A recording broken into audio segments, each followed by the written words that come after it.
인사하겠습니다. 처음 뵙겠습니다. 아무 문제 없습니다. 당신이 나이며 최고입니다. 교당이 나이며 최고입니다.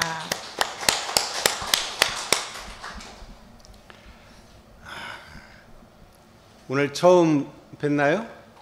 네, 오늘 처음 보는 사람으로 보면 뭐 고정관념이 다 사라지죠. 이제 어제도 보고 지난주에도 보고 1년 전에도 본 사람이라 그러면 자기 고정관념에 늘 사로잡힐 텐데, 처음 보면 처음 볼 때 그 낯선 그런 느낌이 있죠. 그런 느낌이 사실은 태극하고 비슷한 느낌이에요. 그게.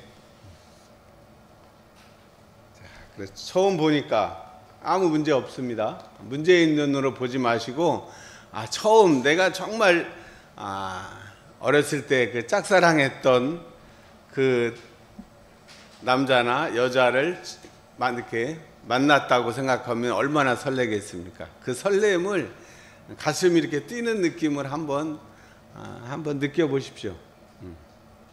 갑자기 젊어진 것 같지 않나요? 어려지잖아요. 그래서 상대와 나를 둘로 보는 것은 이언론적이라고 그러죠. 너와 나를 상대로 보는 이 현상 세계는 사실은 이언론적이죠. 그러지만 이론론적인 입장에서 보면 당신이 나이죠. 우주 만물이 이름은 각각 다르나 둘이 아닌 줄을 알며, 둘이 아니다. 그 둘이 아니면 사실은 하나라는 소리잖아요. 근데 굳이 하나라는 소리를 안 하고 불이라고 쓴 게 나는 저는 훨씬 묘미가 있다고 생각해요. 그 절에 들어가면 불이문이란 말 있잖아요. 들어가기 전에, 일주문 들어가기 전에 분명히 속세하고 이 절 안은 이제 진제, 이 세속 티끌 세계가 아니고 여기는 청정한 세계다라고 이렇게 나눠놓고서는 그게 둘이 아니야. 불이 현상계로는 둘로 나눠지지만 본체에서 보면 나눠지지 않는다는 뜻이 그 둘 아닌 불이라는 말에 들어있는 거죠. 그냥 하나야. 이거보다 현실을 인정하면서도 그것을 초월하다 한다는 의미가 거기에 들어있는 거죠. 유무초월이다. 유와 무가 있지만 그것을 초월한 자리. 그래서 초월했기 때문에 유는 무로 무는 유로 얼마든지 넘나들 수 있는 거죠. 여기 있다 절에 그 문을 건쳐 지나서 들어갔다가 또 필요하면 이 속세로 티끌 세상에 또 나왔다가, 우리가 살고 있는 지금 이 현상 세계가 그냥 상대 세계, 티끌 세계로만 살면 늘 고통만 있을 거예요. 근데 우리가 티끌에 있다가 이제 낮에 이제 일자리에 나가서 막 그런 것들은 티끌 세상에서 이제 막 상대적으로 상대심으로 살지 몰라도 결국은 또 밤에 현관문을 열고 집에 들어오면 우리가 쉰다는 게 뭐예요? 그런 것을 이제 그 상대심이 다 떨어지고 잠을 자면은 본래 자리로 돌아가는 거죠. 그래서 동물들한테 잠을 자게 한 것 같아요. 잠을 안 자게 했으면 어쩔 것입니까?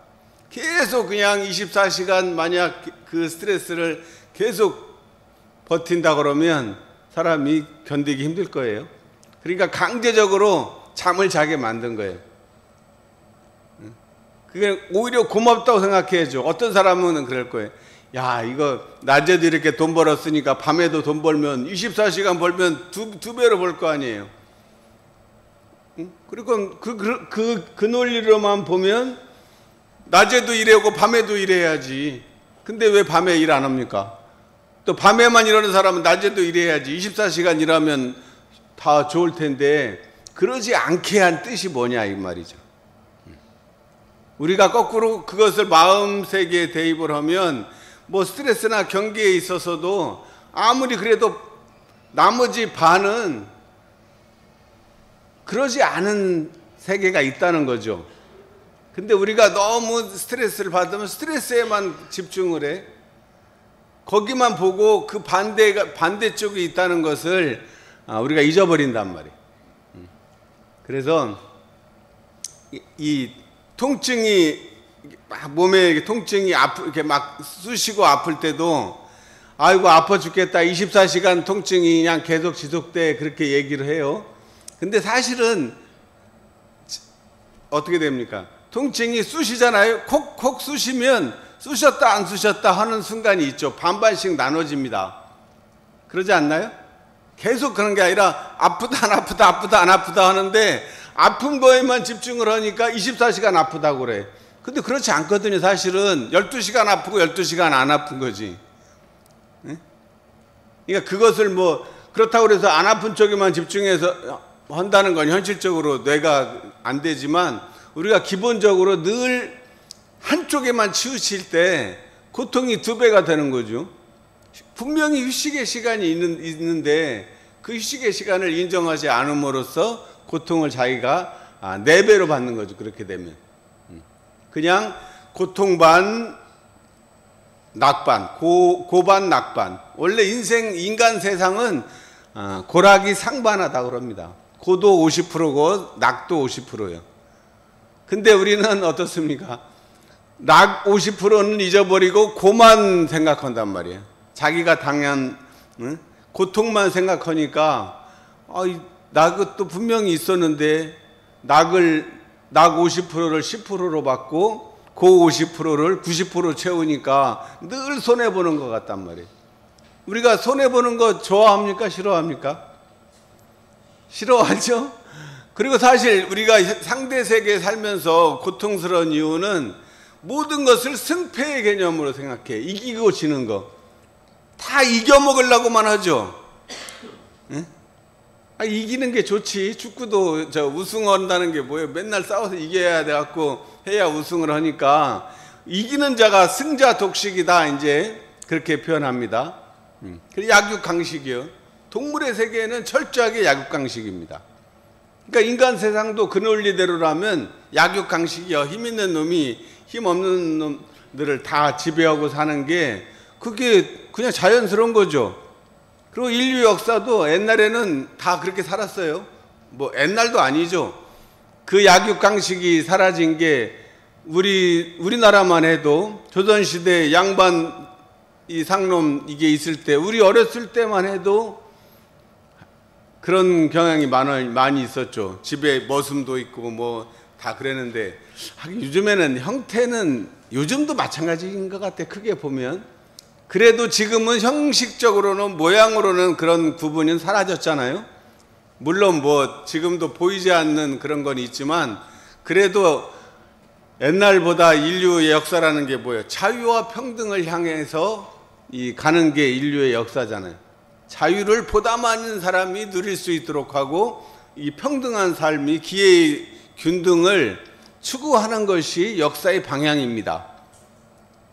이제 그러지 않은 현실이 있더라도 그래도 지금까지 꾸준히 그렇게 인류가 그쪽으로 나아가고 있는 것이죠.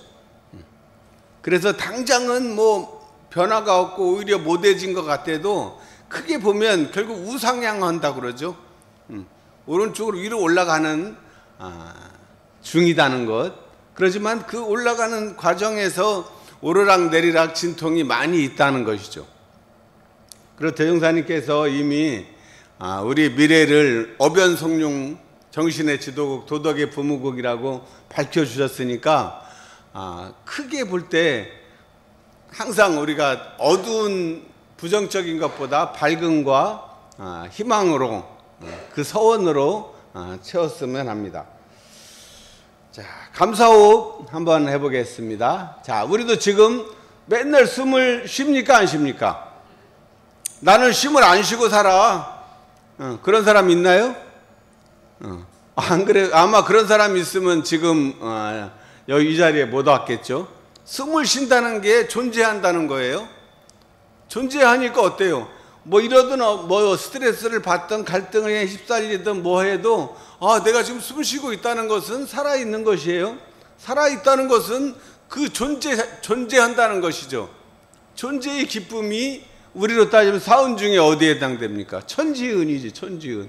뭐라고 뭐 안에 뭐가 해도 하늘과 땅은 늘 그대로 있어요. 늘 그대로라는 게 어폐가 있네. 항상 사라지지 않는단 말이죠.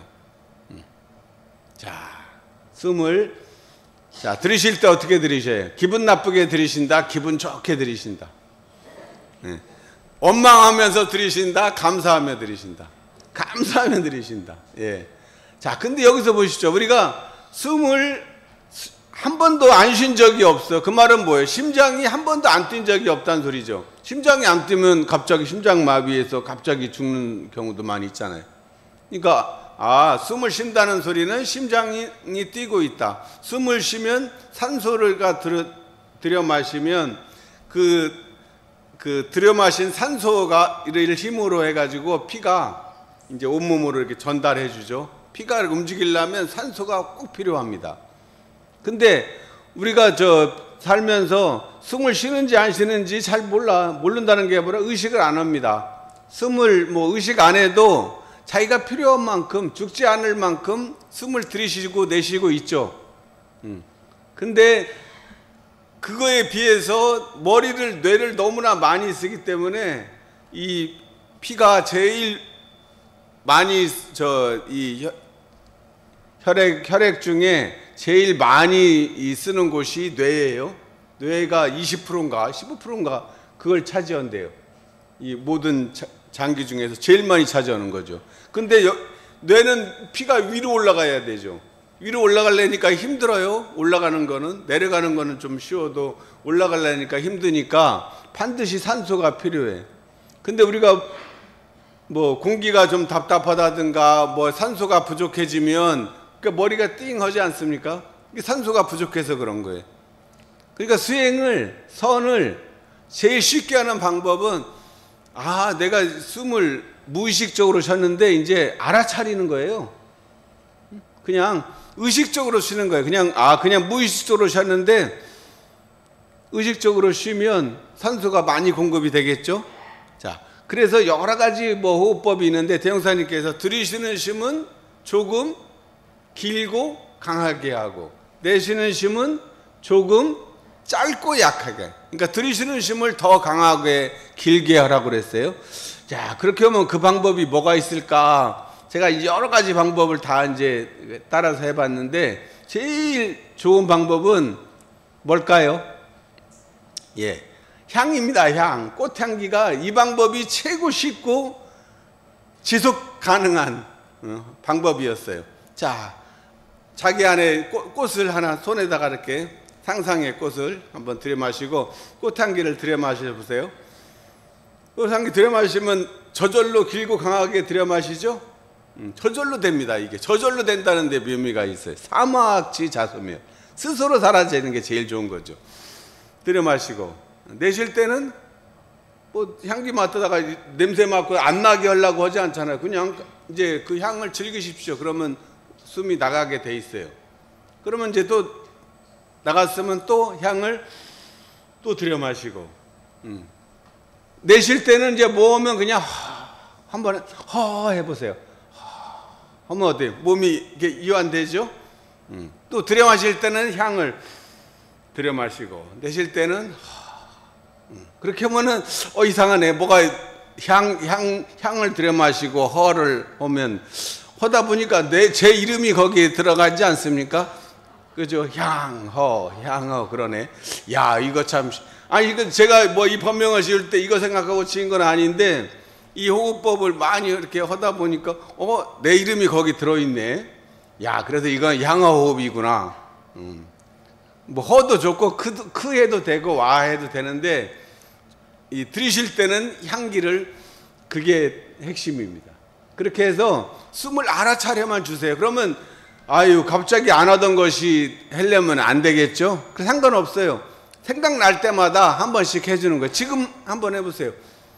알아차렸죠? 그러면 머리가 금방 이제 우리로 따지면 물기운이 올라가니까 수승이 됐고 내쉴 때는 화강이 되는 거죠.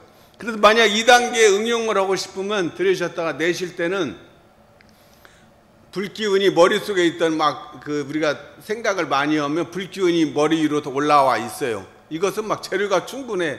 그러니까 내쉴 때 이완을 시키면 이게 머리에 있던 불기운이 아래로 내려가서 어디까지 가야 되겠습니까? 일자는 단전을 거쳐서 최종 목표는 어디까지 가야 되겠어요? 머리끝에서 발끝까지, 그죠? 발끝까지 기운이 쭉 내려가면 단전을 거칠 때 손하고 발해서 이 수승화강을 2호흡을 하면 이 손발이 이게 뜨거워지는 것을 체험할 수 있죠. 그래서 몸이 찬 사람은 이제 좀 더디겠지만 원래 몸이 뜨거운 사람은 이거 하면 너무 뜨거워져 가지고 부작용이 생길 정도입니다. 그래서 이 호흡을 언제 하는 게 제일 좋다고 그랬어요? 아침에 일어날 때 이 세 걸 3번 하고 일어나는 거예요. 또 잠 잘 때 좋죠. 이걸로 하면서 잠들면 잠도 깊이 잘 수 있고, 그 다음에 뭐 산책할 때, 뭐 일에 집중할 때는 하면 안 되겠죠. 칼질하면서 호흡하면 안 되겠죠. 이거는 칼질할 때는 그 일에 일심을 다하면 됩니다. 자, 그 외에 가만히 있으면 우리가 보면 잡념이 생길 때가 언제 잡념 생깁니까? 일단 뭐 일이 다 끝나고 할 일이 없으면 이제 심심하면 이제 잡념이 온갖 이제 생각에 꼬리를 물을 때 어때요? 호흡을 알아차리면 생각을 2개를 못 하게 돼 있죠. 그거 뇌가 그렇게 만들었어요. 그러니까 호흡만 알아차리면 번뇌를 저절로 줄일 수가 있는, 그래도 또 그 와중에도 또 번뇌를 일으키는 또 재주가 있는 사람도 있어요. 하도 생각을 많이 해가지고 우리가 독경할 때도 독경하면서도 딴 생각하는 경지에 이른 분들 많죠. 그게 됩니다. 이제 많이 하면 입에서는 분명 이런 상황문을 하고 있는데 딴 생각을 하고 하면서 해. 그 경지에 이르렀지만 그거는 누가 안 가르쳐줬는데 저절로 되죠. 그거 참 묘해. 왜 좋은 거는 가르쳐줘도 잘 못하는데 나쁜 거는 안 가르쳐줘도 더 잘해. 그래도 이 호흡을 알아차리는 요거에 말씀을 드리고요. 자, 오늘은 IQ보다 EQ. 제가 이 제목을 처음에는 공감이 마음 공부다, 그렇게 첫 제목을 정했었는데 그래갖고 또 그 다음에는 뭘로 정했더라? 그러다가 어쨌든 지능지수, IQ는 지능지수를 얘기하죠. 인텔리전스. 그래서 우리가 어렸을 때 IQ 검사해가지고 다 낮게 나오면 막 좌절하고 높게 나오면 막 기분 좋아하고 그러지 않았습니까? 그래서 지능지수가 막 선생님이 학생들 평가할 때도 기준으로 삼고 그랬는데, 물론 뭐 그런 면도 있죠. 또 그것도 전혀 뭐 그것이 틀리다는 얘기가 아니고, 과거에는 지능 시험을 보고 성적을 매겨가지고 이렇게 출세하고 이런 것을 삶의 가치로 삼았기 때문에 그것도 하나의 보조 수단은 되겠죠. 근데 시대가 점점 이제 어떻게 되고 있어요? 점점 이제 이 AI가 생겼다는 게 뭐예요? AI라는 말이 뭡니까? 인공지능이라는 소리예요. 인텔리전스인데 아티피컬인가? 영어로 갑자기 생각이 안 나죠. 어쨌든 인공적인 지능이 생겼어요. 그래서 이미 그것이 아이디어 차원이 아니라 인공지능 스마트폰도 나왔어요. AI 스마트폰이 나올 정도니까 우리가 알고 있던 지능에 관한 것들은 이제 기계가 다 대신해 주겠다 이거예요. 그래서 이제 앞으로 조금 있으면 이제 공부할 필요가 없다는 얘기까지 나와요. 왜 그러냐면 우리 뇌에 그 칩을 그러니까 우리 몸 자체를 인공지능 그걸 만들겠다 이거예요. 우리 뇌에다가 그 칩을 심어주면 그 정보에 몇 기가짜리 다 뇌에다 심어놓으면 이제 따로 막 공부하려고 애쓰지 않아도 되는 시대가 곧 온다는 거예요. 와, 그러면 이거 갑자기 이제 지금까지는 지능이 최고인 줄 알고 막 그냥 공부하라고 맨날 공부했는데 이제 그러지 않아도 되는 시대가 분명히 오긴 오고 있어요. 제가 이번에 우리 부교무님이 뭐 훈련을 가가지고 이론상 진리에 관한 논문을 하나 설교를 하려고 그러는데 그거 하나 써줘 이렇게 뭐 챗GPT인가 뭐 거기다가 주문을 하니까 정말 바로 그냥 써서 주더래요. 야, 그래? 그러면 뭐 이거 설교 잘라고 이제 뭐 애쓸 필요도 없겠는데 그냥 제목만 하고 하면은 알아서 쓰는데 아직은 걔가 우리 엄불교에 관한 지식이 많지 않아요. 전에 몇 개월 전만 해도 엄불교 얘기하면 전혀 멍뚱한 소리 하거나 아니면 뭐 그냥 불교에다가 막 하니까 전혀 맞지도 않는 얘기를 했는데 정보를 이렇게 좋은 정확한 정보를 주면 금방 학습을 한다는 거. 24시간 학습해 걔는. 잠을 안 잡니다. 기계니까.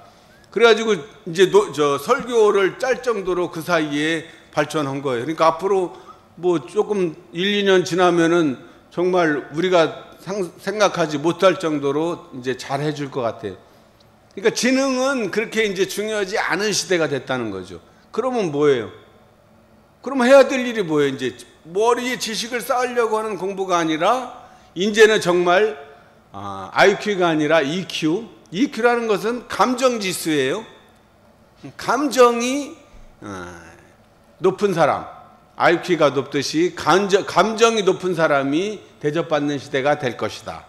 그래서 IQ보다 EQ라고 얘기하는 거죠.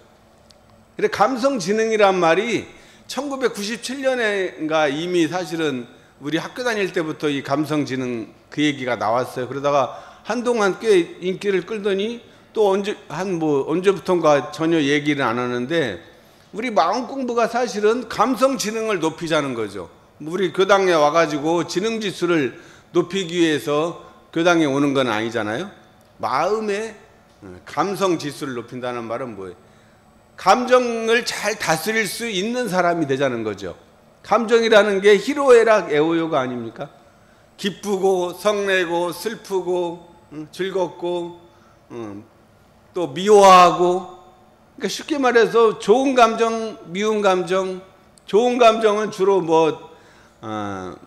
있고 나쁜 감정은 뭐 되게 엄청나게 많아요. 나쁜 감정도 50가지가 넘는데 되게 보면 뭐 속상하다, 화난다, 슬프다, 기쁘다 뭐 이런 감정들이죠. 근데 이런 감정들을 자기 몸에서 일어나면 내가 이런 감정이 일어났구나 하는 것을 알아차리는 게 제일 이제 기본이 되겠죠. 이번에 희정님께서 알아차림에 대한 이번에 마음 공부 이야기에 쓴 것도 그 얘기인 것 같아요. 오늘만 산다.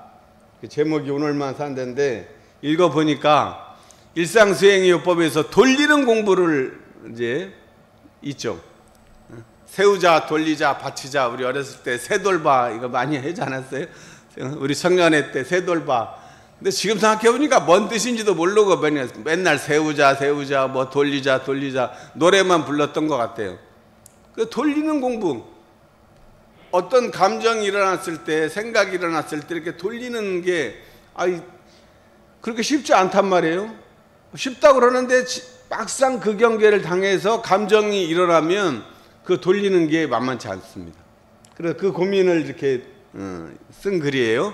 그래서 일단 알아차리라고 이제 얘기를 했는데 알아차리는 것까지는 되는데 그 다음이 안 된다는 거죠.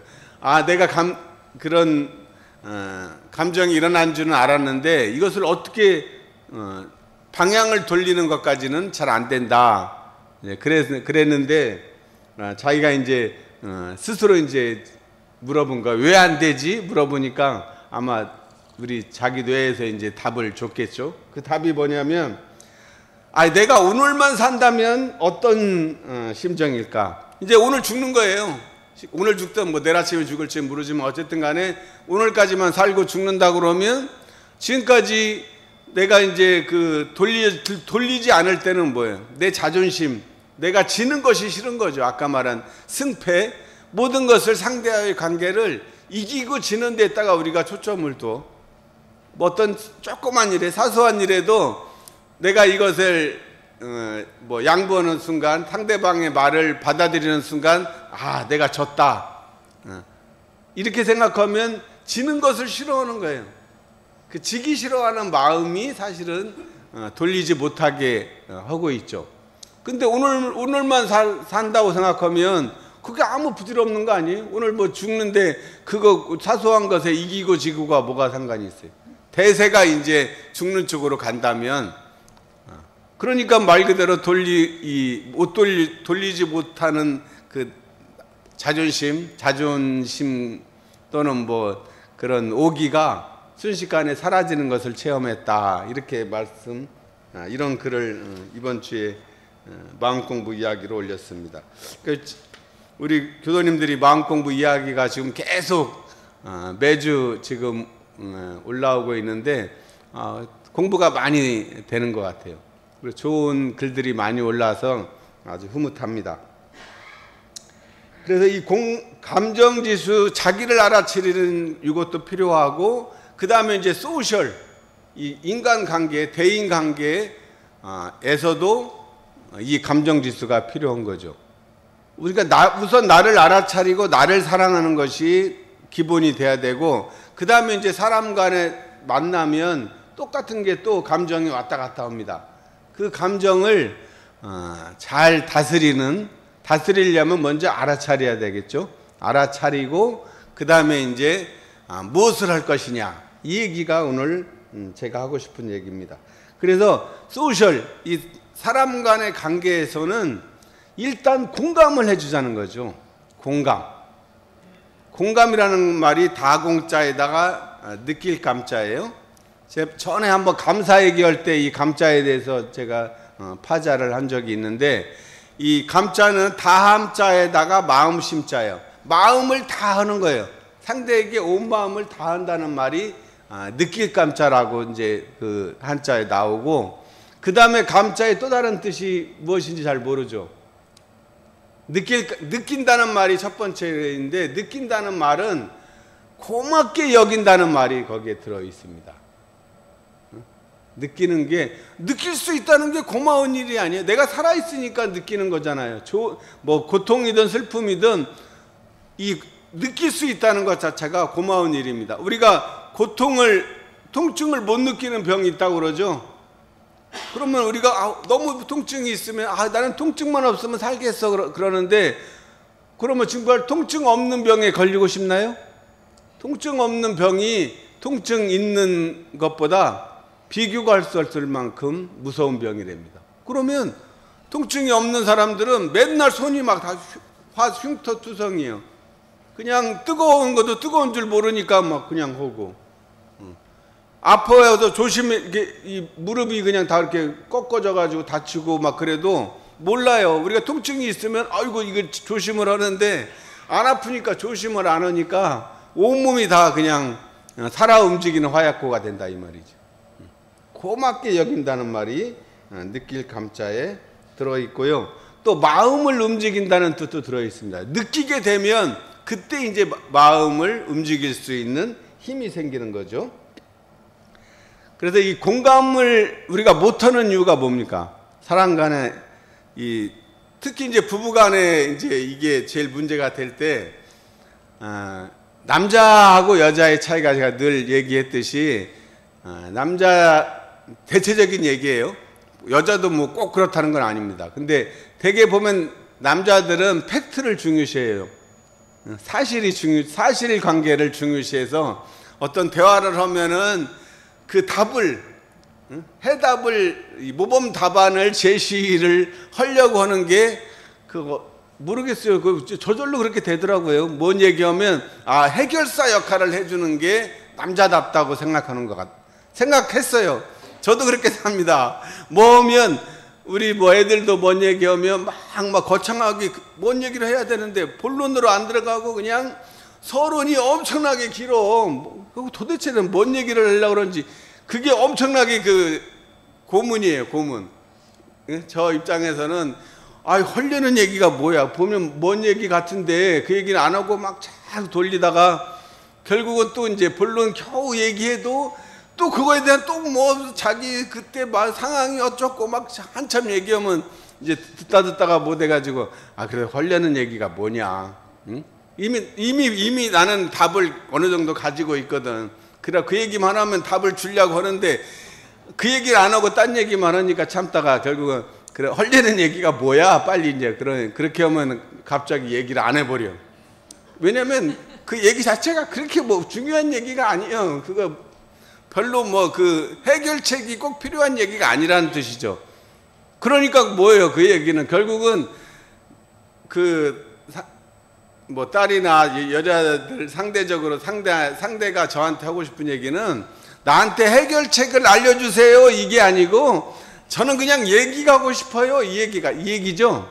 얘기를 하자는 거야. 그냥 마음을 그냥 이렇게 서로 내가 이런 일이 있었어 하고 막 이렇게 하면 그냥 내 편이 되죠 이 뜻이죠. 그죠? 내가 뭐 그 일이 객관적으로 잘했고 잘못했고 객관적으로 팩트로 따지면 내가 분명히 잘못한 일이야. 근데 다 잘못한지 나도 알아. 그래도 아빠가 내 편이 되어주면 나는 너무 좋겠어 이 얘기인데 차마 그 얘기는 못하고 막 딴 얘기만 하는데 그냥 헐려는 얘기가 뭐야 하고 딴 사람처럼 이렇게 얘기를 한다든지 아니면 얘기를 듣고 생각해 보면 우리 딸이 잘못한 거야. 객관적인 사실이 팩트는 얘가 잘못한 거야. 그러면 저는 그럼 네가 잘못했네. 응? 그거는 분명히 객관적으로 사실로 볼 때 이게 이래니까는 네가 잘못한 거야 라고 이렇게 얘기를 하는 경우가 상당히 많았습니다. 저는 상당히 제 스스로 보편적이고 합리적이라고 생각을 하기 때문에 늘 그렇게 얘기를 했는데 지금 생각해 보니까 그게 아니었다는 거예요. 그거를 내가 조금 더 어렸을 때 알았으면 더 말 그대로 따뜻한 아빠가 뭐 사실 차가운 아빠는 아니지만 그래도 어쨌든 그 마음을 잘 헤아려 주지는 못했던 것 같아요. 그러니까 마음을 얻는다는 것은 상대 편이 되어주는 거예요. 상대가 잘하고 뭐 다른 사람이 다 욕해도 우리가 엄마를 좋아합니까? 아빠를 좋아합니까? 보통. 왜 그래요? 사실 아빠가 옛날에 다 돈도 다 아빠가 벌고 아빠가 다 했는데 왜 엄마만 좋아할까요? 아빠는 아까 말한 대로 이 객관적인 사실을 중요시해. 엄마는 그런 거 상관없어. 그냥 언제나 네 편이야. 엄마는 내 편이야. 내가 아무리 잘못해도 엄마한테 얘기하면 엄마가 아이고 우리 내 편을 들어줘. 그러니까 언제든지 얘기해도 돼. 아무 얘기나 해도 괜찮아. 근데 아빠한테는 아무 얘기나 했다가는 혼나. 응? 그죠? 그러니까 아빠한테 얘기하려면 미리 다 이게 뭐를 계산을 해가지고 객관적으로 틀리지 않은 얘기만 해야지 아무 얘기나 했다가는 혼난단 말이에요. 그러니까 그렇게 누가 그 머리 아프게 그거 하려고 그럽니까? 결국은 안 한다는 거죠. 그러다 보니까 가까이 하긴 넘으면 당신이 되는 거죠. 점점점 대면해지고 얘기해봐야 피곤해. 안 하는 게 본전이라고 생각해서 멀어지는 거죠. 그 얼마 전에 저는 왜 우리 딸하고는 좀 이렇게 서먹서먹 그런다는 그 얘기를 어떤 분이 했는데 그 답이 이겁니다. 이게 그 원인이에요. 그러니까 뭐 그 팩트가 상관없이 네 편, 나는 언제나 네 편이야. 지난번에 제가 연말에 불렀던 노래 중에 여러분이 그 가사가 그 얘기였어요. 네가 만약 외로우면 내가 위로해 줄게. 위로해 주는 사람이 네가 잘했어 못했어 그런 거 따지면 안 되죠. 그냥 위로해 주는 거죠. 그것도 힘들면 그래 그냥 말없이 그냥 안아주면 되는 건데 그걸 뭐 그냥 팩트를 따지면 안 됩니다. 팩트 체크가 꼭 필요하신 분은 그 JTBC 그 뉴스를 보면 팩트 체크 시간이 있어요.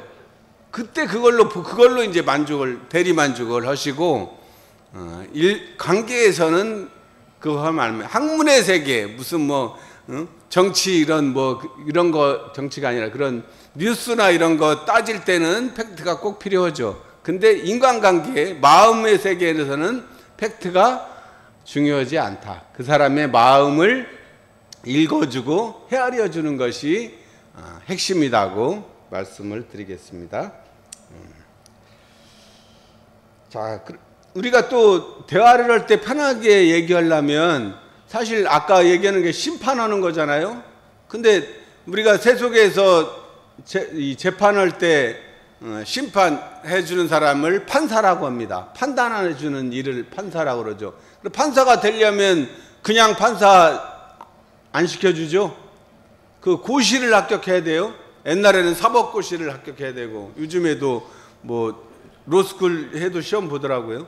근데 판사 되기 굉장히 어려워요. 그 중에서도 로스쿨 합격자 중에서도 상위 뭐 몇 프로 돼야지 판사가 된다 그럽니다. 그러니까 판사가 되려면 자격증이 있어야 돼. 판사 자격증이. 근데 여러분 자격증이 있어요? 판사 자격증도 없는데 맨날 그 판사 노릇하잖아요. 심판합니다. 응? 내가 다 염라대왕 뭐 재판 하듯이 재판하는데 그럴 자격이 있다 없다? 없습니다. 없는데 마치 그냥 내가 있는 것처럼 생각하면 자격증 없이 이러면 운전면허 자격증 없이 운전하면 안 되죠. 처벌받습니다. 요리 자격증 없이 요리하는 거는 처벌 안 받습니다.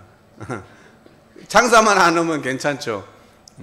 그러지만 이 판단하는 거는 심판하는 거는 앞으로 자격증이 꼭 필요하다고 말씀을 드리겠어요.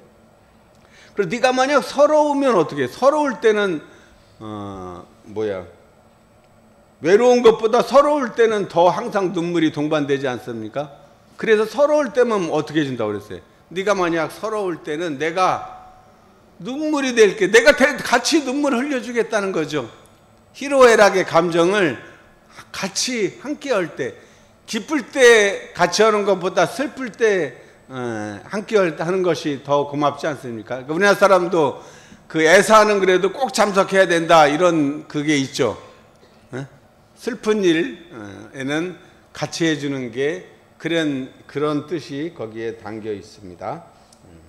자, 그렇게 되면 공감을 하게 되면 같은 감정을 느껴주면 분명히 현상적으로는 너와 나가 있지만 어때요?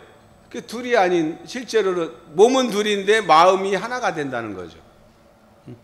그게 이제 우리가 공감을 하는 또 그것이 곧 마음 공부가 되는 이유이기도 합니다. 그래서 사람을 만날 때 제가 이제 이 공감 얘기를 특별히 꺼낸 이유는 이제 내일 모레 그 도서 정혜신 작가의 당신이 옳다라는 그 책을 가지고 이제 줌으로 독서 모임을 할 건데 그 책을 이제 읽어보니까 이 공감 얘기를 하는 거예요. 이분이 얘기하는 게 적정심리학이에요. 자기가 하는 것은 가장 적절하게 적정한 심리학이다. 우리가 뭐 심리학 하면은 뭐 아돌프니 무슨 옛날 프로이드니 그런 이론적인 얘기를 많이 하는데 실제 사람 간을 치유할 때는 그런 이론이 필요 없더라 이 말이에요. 그냥 상대의 편이 되어주고 상대의 그 입장이 되어서 같이 공감하게 되면 그것이 진짜 진정한 치유다. 그런 말씀을 하면서 그분이 했던 말이 적정심리학의 핵심은 공감이다. 공감해 주는 거다. 공감해 주는 것을 그분은 체중을 실어서 들어라 이런 표현을 하더라고요. 우리가 온 마음을 다해서 한다고 우리는 그렇게 얘기하는데 그분은 더 리얼하게 얘기를 할 때 체중을 실어서 들어주라 이 말이에요. 자, 체중을 실는다는 게 뭐예요? 어떤 얘기를 할 때 관심이 있으면 어떻습니까? 우리 몸이 앞으로 갑니까? 뒤로 갑니까? 저절로 듣고 싶으면 귀가 앞으로 가게 되면 어떻게 돼? 귀가 이게 쫑긋해지는 거죠. 그러면 귀를 기울이게 돼요. 그래서 귀 기울여 듣는다고 하니까 한자로는 그걸 경청이라고 그래요. 귀 기울여 듣는다. 귀 기울여 들으려면 몸이 앞으로 가야 귀 기울이지 뒤로 가면 어떻습니까? 한번 해봐. 잘하나 못하나. 내가 미스트로 뭐야 그 사람들 그것처럼 그냥 잘하나 못하나 한번 보자 이제 그런 느낌이잖아요. 근데 관계에서는 그냥 같이 이렇게 들어주고 귀를 기울이고 체중을 실으면 저절로 눈빛이 반짝반짝해집니다.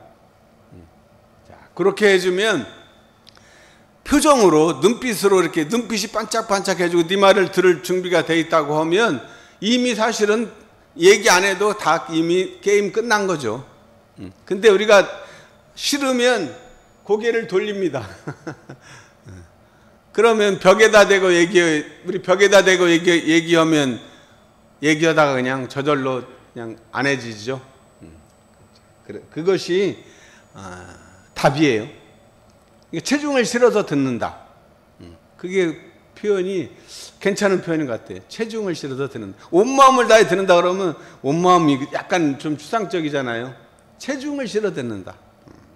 그래서 지금 마음이 어떠세요?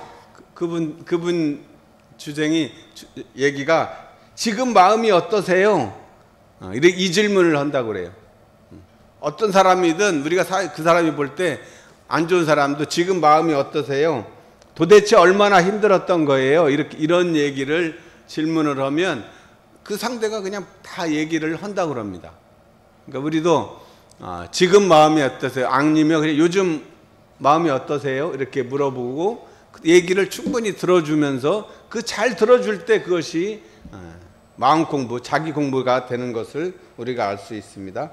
이렇게 물어보십시오. 상대의 마음을 알아주는 그 한 사람이 되십시다. 당신이 그렇게 되면 나임을 확인할 수 있는 우리가 될 것입니다. 자, 우리 마음 공부 잘하는 것은 뭐 어렵게 생각하지 마시고 다른 사람의 마음을 다른 사람의 일에 공감해주는 공감을 잘하는 우리 교도님들이 되시기를 축원드리겠습니다. 감사합니다.